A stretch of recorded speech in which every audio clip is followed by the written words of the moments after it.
let's go over some equipment we use. We have a prong collar, we have our e-collar, we have our remote to our e-collar, our safety clip, and our leash. These are all tools that we're going to be using when we take our dog for a walk. Our prong collar goes on first, right over the ears. You take a prong, you pinch it to open it, you put it around the dog's neck, and you close it. This is what your leash will attach to. It's going to be the small swivel ring that swivels. The big O-ring is what your carabiner will attach to. Your e-collar will go underneath your prong collar. You are going to turn it on by matching the two red dots together and then turning on the remote. You can see the green light come on, and then we always test it using the tone. There is a video I have that explains how to turn on the e-collar and how to put it on your dog. We have the dial that changes the number, and the black button, which is your main number that gives you the stim, which is the number on the screen. It always syncs up with the collar when you hit the button. That's how you know it's on. So let's get right to work. When we come home and we're ready to take our dog out for a walk, we're going to first calmly greet them, get all of their equipment on, and then we head out for the walk. You can do this in the crate, or you can do this when your dog is on place. I like doing it while the dog is in the crate because we can use that crate door to leverage respect and make sure they don't bolt out and make sure they start nice and calm. And they're not able to run away from you, there's no leash on, and there's no run around. So you're going to take the prong collar, put it on the dog, around the dog's neck, right under the ears. Again, if you don't know how to put the prong collar on, I will link the video in the comments.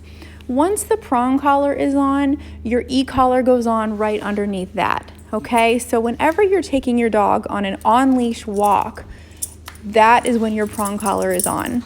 If your dog is not going to be on leash, you just have your e-collar on, okay? Your prong should sit nice and snug right under the ears on the neck. Then you are going to put your e-collar on. Make sure with these long-haired dogs that you're spreading the hair and getting really good contact on the skin. Then you're going to take the other ring on the prong collar, which is your safety ring, and you are going to hook your carabiner through that ring and then attach it to the e-collar. This seems confusing, it's really not, and all it is safety feature.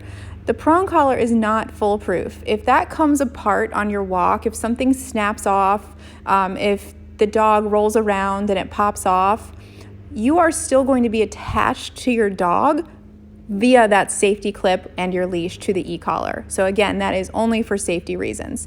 So then you're going to calmly walk your dog to the door. Notice she's got a short leash, and the dog is not allowed to bust out of the door as soon as it opens. This is really important. It sets the tone for the rest of the walk. Nice threshold manners.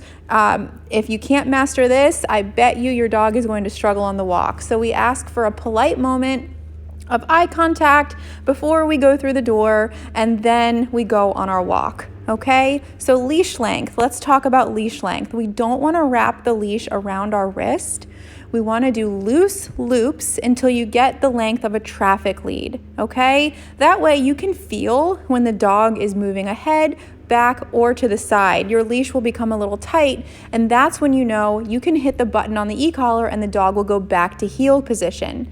Heel position means at your left side, walking slightly behind you, okay? Their head is at the level of your heel. That is where that word comes from, okay? If the dog is walking slightly ahead, they are not in heel position, and we are going to address that by saying no, tap the collar, guide with the leash. In order to give your dog a break on the walk, you are going to put them in a sit, and then you are going to say break and give them the full length of the leash. That separates work from play very clearly, so you don't have a dog who's walking and then trying to play.